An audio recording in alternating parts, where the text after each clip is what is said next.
Lo que vamos a pretender con esta presentación es que entendamos cómo comportamientos centrados en la virtud nos protegen, nos refuerzan frente a la adversidad. Y aquellos que no están centrados en estos hábitos virtuosos, pues nos ponen en una situación de debilidad. Para ello, hablaremos de las distintas dependencias con y sin drogas, si las dependencias son una enfermedad o un problema moral. Entraremos en el tema de qué es un hábito y qué es una virtud, y nos plantearemos una de las opciones más, más útiles y por lo tanto las que más ayudan en los modelos de prevención, que es el considerar la dependencia como una cuestión de la libertad de elección. Y por último trataremos de si es posible la prevención en las dependencias desde un fomentar la educación como promoción del estilo de vida saludable o de hábito virtuoso.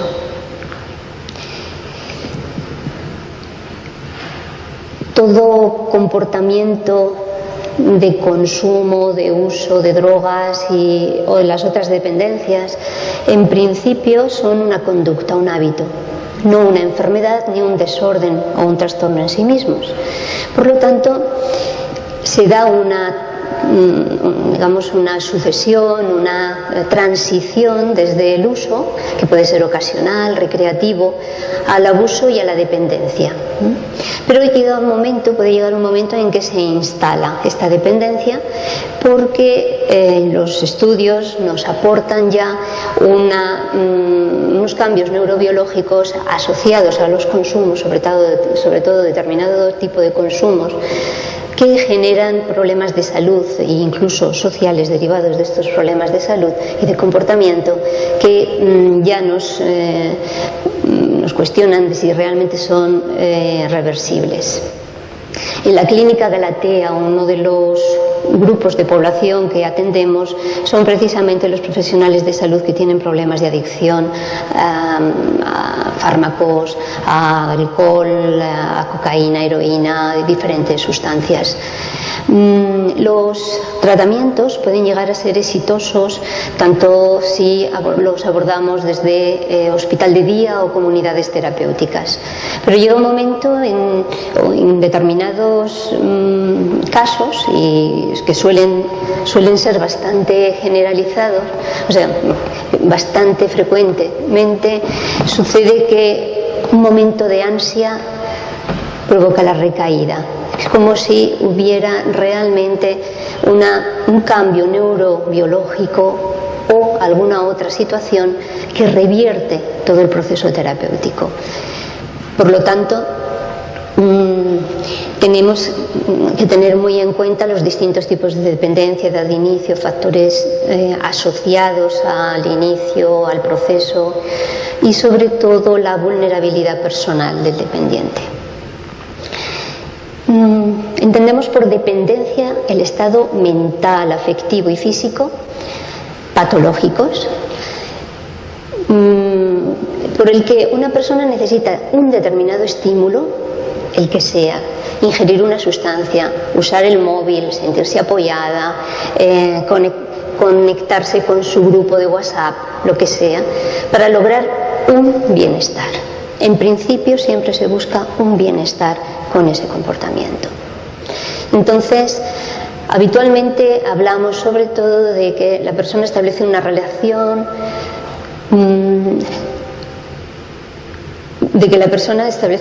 de dependencia, más que de un perfil de dependiente o adicto. Tendemos a hablar de que las personas son propensas a sufrir dependencias y por lo tanto se ponen en determinadas situaciones de vulnerabilidad.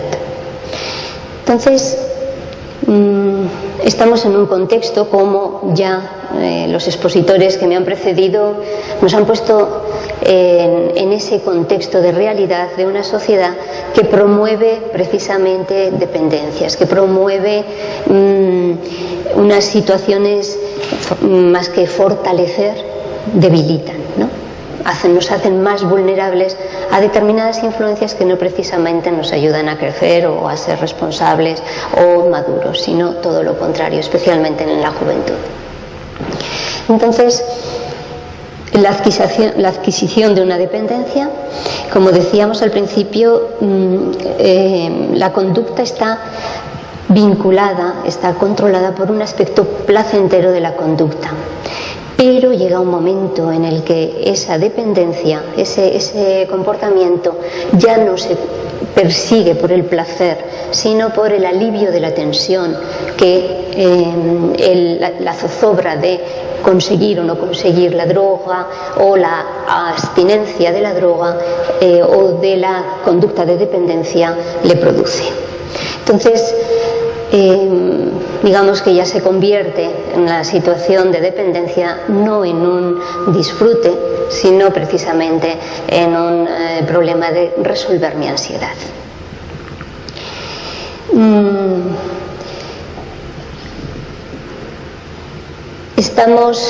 La concepción clásica de consumo de drogas como comportamiento dependiente se ha modificado muchísimo y estamos asistiendo a esta realidad de que conductas normales llegan a ser dependencia porque se hacen usos anormales por la intensidad, la frecuencia o la cantidad de dinero o de tiempo invertida en ellas. Entonces, se habla de adicciones sin droga, es decir, una adicción sin droga es toda aquella conducta repetitiva que resulta placentera, al menos en las primeras fases, y que genera una pérdida de control, con una interferencia grave en la vida cotidiana a nivel laboral o social. Personas que pasan 6 u 8 horas conectadas a las redes sociales, a internet, pues obviamente van a tener una gran distorsión en todos los núcleos de la vida, en todos los núcleos de actividad de su vida cotidiana.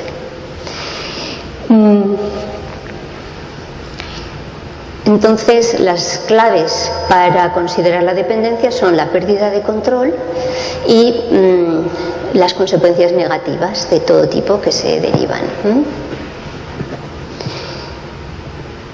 Entonces, esto está asociado a otro factor, y es que se pierde la motivación y el interés por otro tipo de actividades, no solo ya vinculadas con la responsabilidad, sino también con el mismo placer, con la misma, sensación o el mismo interés de ocio que tenían previamente.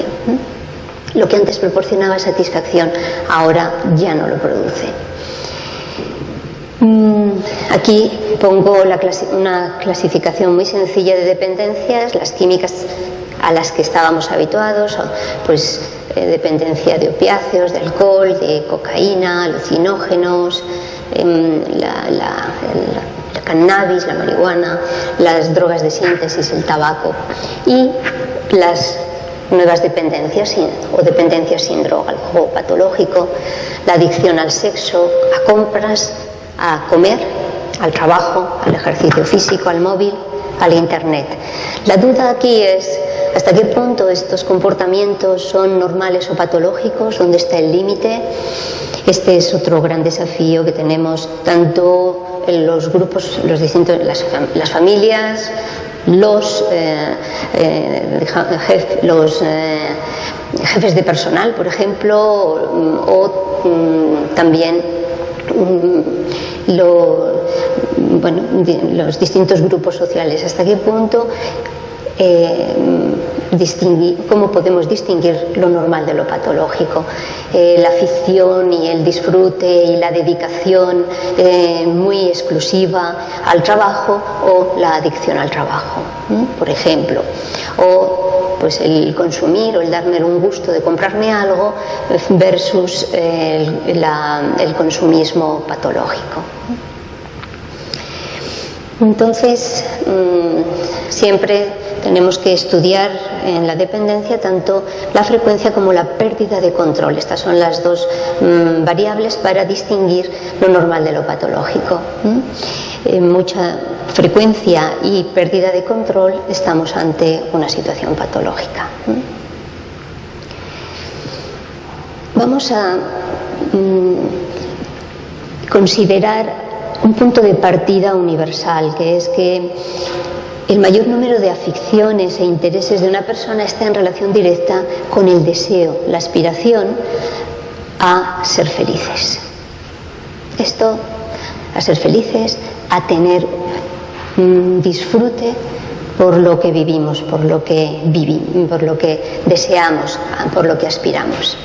Entonces, el ser humano aspira a alcanzar un alto nivel de satisfacción en la vida. Y lo normal es que lo obtenga repartido en las diferentes actividades, pues en el compartir en familia, en el trabajo, en la relación con amigos, en pareja, haciendo deporte, etcétera, ¿no? Repartimos, y a lo mejor la carencia de satisfacción y de logro en un área viene compensada por el disfrute y la gratificación en otra área. Entonces, este equilibrio, digamos, de satisfacciones en diferentes áreas, a veces viene, se rompe. Entonces, existen una serie de circunstancias que llamamos factores psicológicos de la predisposición para la dependencia. Y lo distinguimos entre variables de personalidad y de vulnerabilidad emocional. Respecto a la personalidad, el ser impulsivo, el tener una avidez por sensaciones fuertes, la búsqueda de emociones, una autoestima baja tolerancia a la frustración, intolerancia a estímulos displacenteros. Las personas que en un momento determinado tienen, digamos, un malestar, no lo pueden tolerar, ¿no? Y enseguida pueden recurrir a algo que les saque de ese estado. Personas que pueden tener, por ejemplo, entre los profesionales, tienen alguna contrariedad laboral y tienen este perfil de vulnerabilidad, pueden decir, bueno, ahora esto me ha ido bien, perfecto, lo celebro, ¿no? Y puede celebrar con una copa, pero si le ha ido mal, pues puede luego decir, bueno, me tomo un tranquilizante. Y pueden hacer un uso así tan indiscriminado de sustancias. Y lo crucial es el estilo de afrontamiento inadecuado de la adversidad. Un afrontamiento evitativo o evasivo de una situación adversa se pone en riesgo de la vulnerabilidad del consumo de sustancias, la evasión. Y por ejemplo, esto se ve muy bien en estudios con adolescentes, que los que tenían este estilo evitativo pues entraban en consumos de drogas o también incurrían mucho más en autolesiones que los que tenían un afrontamiento más asertivo, más aproximativo a los problemas para encontrar soluciones. Por otra parte, los otros aspectos son la vulnerabilidad emocional, los cambios de ánimo, la irritabilidad, la carencia de afecto, la cohesión familiar débil y la pobreza de relaciones sociales, pues también son factores de riesgo o de vulnerabilidad para la dependencia. Estamos ante una enfermedad médica o ante un problema de la elección. Aquí, pues cada uno podría tener opiniones personales, pero nos vamos un poco a la evidencia, a la reflexión de los expertos y la evidencia científica, como decimos.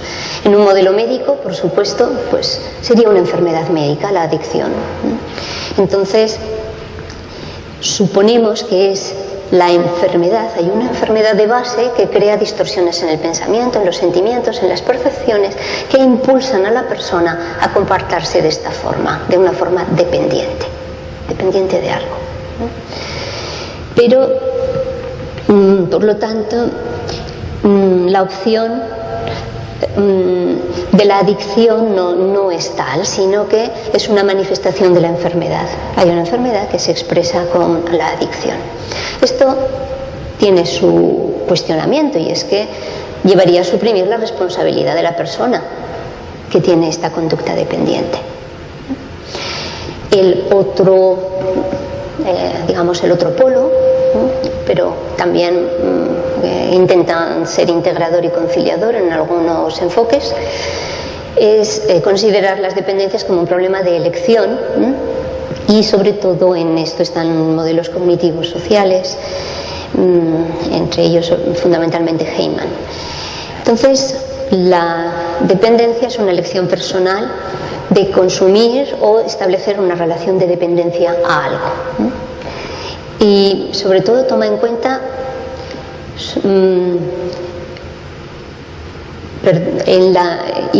la observación que se hace es que hay una mala elección porque la persona toma en cuenta solo las recompensas inmediatas.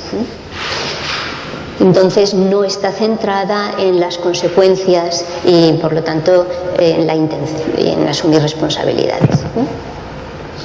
Entonces en este modelo se ve que si la adicción o dependencia inicia con una elección voluntaria, y debido a los efectos neuronales de la sustancia o del hábito adquirido se desarrolla la enfermedad médica como ya establecida.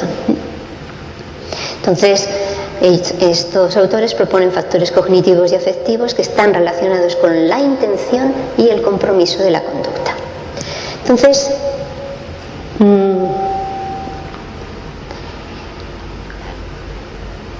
esto ya de alguna manera lo he dicho, pero hay un ejemplo de fumadores, estudios que se han hecho con fumadores y personas dependientes que intentan desistir en su comportamiento adictivo por su propia fuerza de voluntad, pues lo hacen, pero en realidad siempre hay muchas recaídas. Dicen que el vicio de fumar es el que más personas lo dejan, pero el que más personas lo vuelven a comenzar, ¿no? Entonces, dejar de fumar lo logran por propia iniciativa entre el 3 y el 7%. Entonces, dado que aquí la última frase la vamos a rescatar para lo que voy a decir después, dado que las dependencias inician con actos voluntarios, se pueden considerar evitables. Y en su recuperación las personas tendrán que participar de una forma responsable. Nos ponemos, por tanto, en la postura de ver, y luego se hablará de la terapia de compromiso, entonces también está muy vinculada a las intervenciones terapéuticas con dependientes. Entonces, aquí tenemos también situaciones un poco paradójicas, que está claro que en las adicciones químicas la meta terapéutica será la abstinencia total de la sustancia, ¿no? Pero en las adicciones sin droga es como por ejemplo la comida, el comer o el trabajar, pues la abstinencia total no es posible. Entonces el objetivo tiene que ser necesariamente el reaprendizaje. O sea, es necesaria una reeducación psicosocial. Entonces, la persona tiene que volver a adquirir un control sobre su propia conducta. Entonces, en ambas situaciones tenemos que pasar de un tipo de hábito, de un tipo de comportamiento vicioso, entre comillas, a un hábito virtuoso. Entonces, aquí entran los modelos de prevención, pero en el caso de que ya no se llegue a tiempo, como muchas veces sucede, pues tenemos que entrar en la reeducación y para que se vuelvan a adquirir los hábitos virtuosos. No sé cuánto tiempo me queda. Gracias.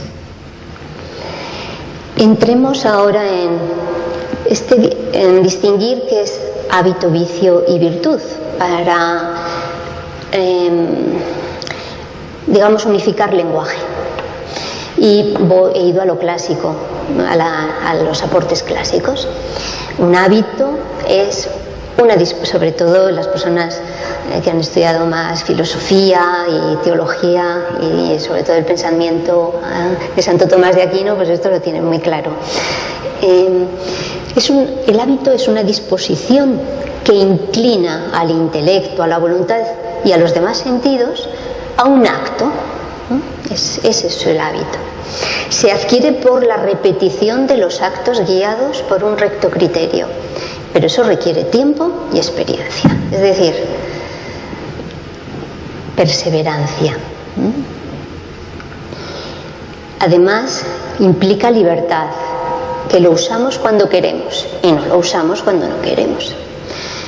Otro elemento, produce deleite, gozo, por lo tanto satisfacción, felicidad, y hace que los actos sean más voluntarios. O sea, en la medida en que yo fortalezco un hábito, eso me permite hacerlo más fácil, me permite hacer algo como, pues eso, más espontáneo.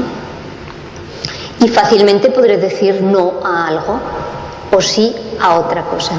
Recuerdo que Padre Hurtado, ya santo, un santo que fue canonizado por Juan Pablo II, un sacerdote jesuita chileno, decía: el joven define su vida con unos cuantos síes y unos cuantos noes. Bien. Entonces, un hábito bien establecido hace fácil la elección de algo y hace fácil lo que es aparentemente difícil. Entonces, la virtud es un hábito operativo bueno o perfecto. Hace bueno lo que tiene y por lo tanto presenta un carácter virtuoso. La virtud no es una imposición moral externa, sino una exigencia de nuestra propia naturaleza, porque estamos fundamentalmente inclinados a la virtud, al bien. Tenemos trampas, ¿no?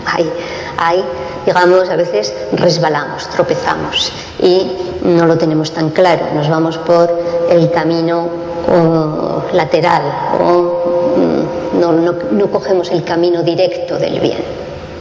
¿Por qué? Porque también tenemos dentro de la libertad de elección la posibilidad de elegir un hábito malo, imperfecto, que me hace imperfecto, me hace hace que no sea bueno. Y por lo tanto, quizá esto es un reduccionismo, ¿no? En el sentido de que no siempre elegimos todo lo malo o todo lo bueno, pero es también un recurso didáctico. Una personalidad virtuosa tiene virtudes intelectuales que perfeccionan su intelecto, ¿no? Como la prudencia o la sabiduría. Y estas virtudes se incrementan con la contemplación. Nosotros estamos habituados a un tipo de contemplación desde la perspectiva católica, ¿no? Pero ahora estamos oyendo mucho otra contemplación que viene más del budismo, ¿no? Del hinduismo, que es el mindfulness. ¿Quién no ha escuchado de esto, verdad? Esta atención plena a algo. Bueno, pues de verdad que sí que se pueden adquirir con esa atención plena virtudes. La contemplación, tendríamos que hacer aquí otra, hablábamos con Manuel que en algún momento hacer una distinción entre qué es el mindfulness y qué es la contemplación desde el cristianismo, ¿no? Pues en qué se diferencian, pero no es el tema. Las virtudes intelectuales sobre todo y que refuerzan las volitivas se incrementan con la contemplación. Las virtudes éticas perfeccionan la voluntad, son la fortaleza, templanza, justicia, de las que se derivan todas las demás virtudes morales, digamos la disciplina o la modestia, que va por lo tanto a bajar nuestro nivel de soberbia o de engreimiento o de narcisismo. Pues Todas estas virtudes se tienen que trabajar en una lucha, ¿no?, en un pulso contra las tendencias opuestas y durante un tiempo prolongado. Si no, no pasa nada. Anderegen dice: es aquí donde encontramos el centro de lo que es psicológicamente observable de modo humano. Si no llega al nivel específico de la virtud humana en cuanto tal, la psicología en sus múltiples variantes no podrá traspasar en concreto el nivel de conductismos, eso es un error, conductismos, por más sofisticada y estrictamente elaborada que pudiera ser. O sea, si la psicología no incluye la virtud, estamos en un conductismo. Incluyendo la virtud, vamos al más de la conducta y entramos en libertad. Entonces, la libertad es principalmente para nosotros un don de Dios, pero también es una conquista del hombre. Cencini dice: la libertad no es una virtud, pero representa aquella actitud interior que es la condición indispensable para que una virtud sea verdaderamente tal. O significa la disposición del corazón, mente y voluntad de todo hombre que trata de amar la virtud, de ser atraído por ella y de experimentar la felicidad que va unida al carácter virtuoso. Es decir, que aquí Cencini nos está diciendo: tenemos una capacidad, una actitud interior, que es la condición para que esa virtud sea virtud, para que yo elija con el corazón, con la mente y con la voluntad todo lo que quiero amar, ¿no?, todo lo que me dé felicidad y carácter virtuoso. Por lo tanto, nos tendremos que formar en la libertad y tendremos que formar en la libertad para disponernos a captar aquello que desde las virtudes teologales que se hablaba, fe, esperanza, caridad, derivadas también en las virtudes cardinales y sus respectivas morales, pues se vayan incorporando en nuestra psicología y proyectando en nuestro comportamiento.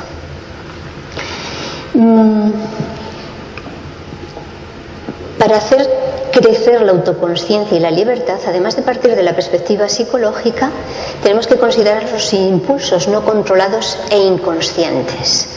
Tenemos, digamos, algunos elementos de nuestra experiencia previa, de nuestros hábitos no buenos, no favorables, que pueden ser como automatismos, que es necesario que los identifiquemos, que los trabajemos para que no nos pongan trampas. Necesitamos trampolines hacia la virtud, no trampas.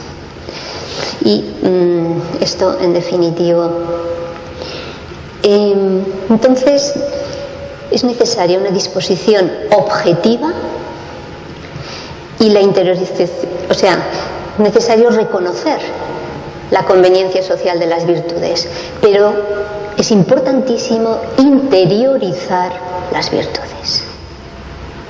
Yo puedo estar muy de acuerdo en que tengo que dejar de fumar, pero hasta que yo no interiorice algunas virtudes, convicciones y hábitos para dejar de fumar, no dejaré de fumar. Entonces, el individuo... 5 minutos, gracias. Entonces, vamos a ver la disposición objetiva hacia las virtudes. Vamos a ver cuál puede ser ese proceso subjetivo de interiorización de estas virtudes. Porque el reconocerlo objetivamente, sí, está claro, a interiorizarlo tiene diferencias. Entonces, voy a hacer una propuesta de interiorización desde un modelo antropológico que ya en alguna ocasión lo hemos mostrado. Bueno, yo voy a utilizar incluso algún esquema que en la primera oportunidad lo utilicé, pero ahora explicándolo desde esta perspectiva. Ayer, Monseñor Francisco Pérez nos decía que la persona es espíritu, es psique y es cuerpo, ¿no? En esta concepción, digamos ya tradicional del cristianismo paulino, ¿no? Digamos, ¿no? Ya está allí planteando. Y el Rielo nos dice, la persona humana es un espíritu psicosomatizado, lo dice de otra manera, habitado además con presencia constitutiva de este sujeto absoluto, de este Dios de la teología. Entonces tiene una estructura. Aquí tenemos el cuerpo, no está reflejado, está la psique con lo que él llama facultad unitiva, intelectiva y volitiva, y digamos una bisagra que pone ahí un nombre, potencia de unión, y el absoluto, el sujeto absoluto. Entonces este sujeto absoluto, que es Dios, se presencia en el hombre con su estructura espiritual, psíquica y somática, y entonces la potencia de unión es como la bisagra que permite que la psique, con estas facultades que Rielo dice que tenemos, la intelectiva y la volitiva son las clásicas, pero él dice que tienen que tener un nexo de unión, esa psique, por esta capacidad de unión o de bisagra hacia el espíritu, se puede abrir al espíritu, de tal manera que el absoluto proyecta y derrama las virtudes. Solo si estamos abiertos al absoluto, si estamos abiertos a Dios, podremos absorber, podremos acoger en contemplación, en oración, lo que Dios nos propone, desde la fe, desde la esperanza o desde el amor. No sé si esto se ha podido captar. ¿Sí? O sea, hay un espíritu un espíritu de Dios, ¿no? Que nos infunde o nos muestra cuál es su idea de bien, su idea de verdad, su idea de lo bello. Entonces, ahora lo voy a explicar con otro gráfico. Inteligencia, voluntad y unión son esas facultades que dice Rielo que tenemos en nuestra psique. Y estas facultades tienen una proyección hacia el cuerpo, ¿no? Hay más proyección que son la razón, la intención y el deseo. Y nosotros identificamos razones, intenciones y deseos en nuestro comportar. Pero existen también en esa apertura al espíritu unas funciones psicoespirituales. ¿Y por qué lo pongo? Porque la libertad es una función psicoespiritual para Rielo que nos permite abrirnos, ¿no? Abrirnos para captar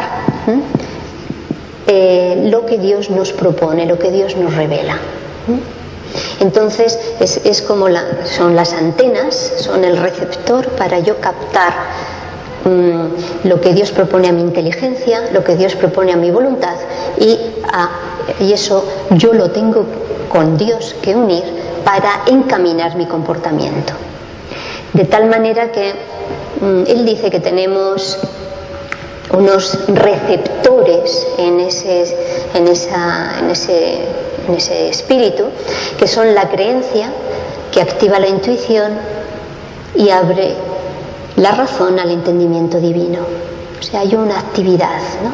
Es la creencia como un receptor de lo que Dios me propone, que activa la intuición y abre mi razón a lo que Dios me revela.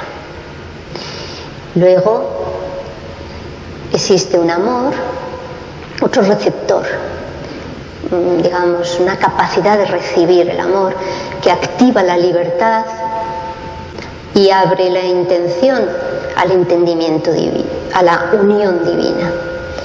Y hay una expectativa que activa la fruición y abre el deseo a la voluntad divina. De tal manera que yo me abro mi razón, ¿no?, a lo que Dios me propone, y entenderé con Dios y me dará su sabiduría, donde consejo, ¿no?, sus dones. También abro mi voluntad a Dios, ¿no? Entonces deseo lo que Dios desea y me adhiero a esa voluntad y guiaré también mi intención a lo que Dios me propone. esta es una disciplina desde Dios, ¿no? Y en esta disciplina tendríamos que forjar nuestra resiliencia, nuestro comportamiento, para un comportamiento en las virtudes. No, es decir, no de cualquier manera, sino al modo divino. Por eso se necesita esta actitud de apertura, de recibir cuanto Dios propone. Y esta es una graficación de que cuando la libertad se abre a la voluntad divina, yo guío mi comportamiento desde mi mente y desde mi voluntad, pero con libertad.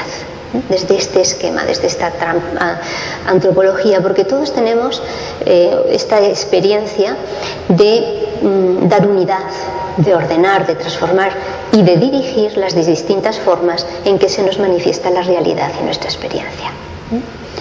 Desde nosotros mismos, social, cultural, religiosa, histórica. Por lo tanto, y con esto termino, se necesita una confabulación estratégica. Antes, cuando un vecino nos veía tirar un papel en la escalera, nos decía algo. Si ahora decimos algo a otra persona, joven o adulta, lo que sea, de que no se tiran las colillas al suelo, pues bueno, incluso recuerdo el caso de un anciano que le dijo algo a un joven de que se callara porque quería dormir, ¿no? Y estaban debajo de su ventana y el joven le apuñaló. Entonces necesitamos una intervención estratégica, una confabulación estratégica. Padres, profesores, vecinos, amigos, que nos orientemos en esta dirección para elegir las conductas que nos van a fortalecer y van a permitir que no caigamos en ningún riesgo de dependencia ni de ninguna otra cosa, sino que más bien vayamos a favorezcan la madurez personal, el compromiso social, el afrontamiento positivo de las dificultades y de los desafíos vitales. Solo si conquistamos nuestra alma para Dios y disfrutamos haciendo el bien, no podemos olvidar nuestra ansia de felicidad. Ejerceremos plenamente la libertad, incluso en la adversidad. Gracias.